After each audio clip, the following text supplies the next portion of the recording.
Nous avons la chance d'avoir la matrice républicaine. Je considère que c'est une chance inouïe, que cette matrice, contrairement à ce que veulent nous faire croire un certain nombre de secteurs, non seulement n'est pas désuète ou même strictement française, mais en réalité correspond aux défis de notre temps. C'est-à-dire qu'on a besoin d'humanisme, on a besoin d'universalisme, on a besoin de considérer d'abord les êtres humains comme ayant une égale dignité avant d'entrer dans la question de leurs appartenances diverses et variées.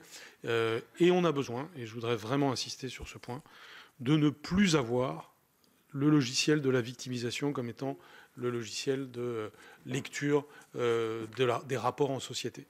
Et ce qui fait un tort considérable, et ça se voit dans le détail de chaque affaire, c'est que tout le monde veut être toujours plus victime que le voisin, et que c'est dans cette surenchère de la victimisation, on a finalement une course sans fin, et qui est un petit peu la clé de compréhension de beaucoup d'attitudes.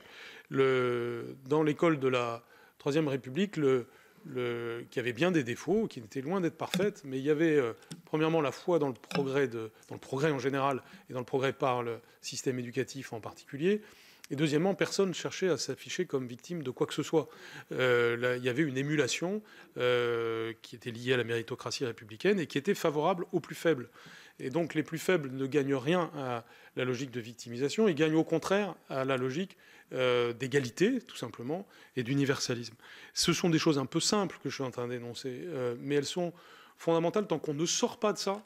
Le combat est un combat un peu face à la vague, pour le coup, c'est pas le pas de vague, mais c'est face à la vague, c'est-à-dire une vague d'interprétation du réel qui ne va pas. Quand vous voyez le détail de chaque affaire, y compris l'affaire Paty, vous voyez bien que la rhétorique des acteurs, et notamment de certains élèves, c'est de toujours se mettre sur ce registre-là. Et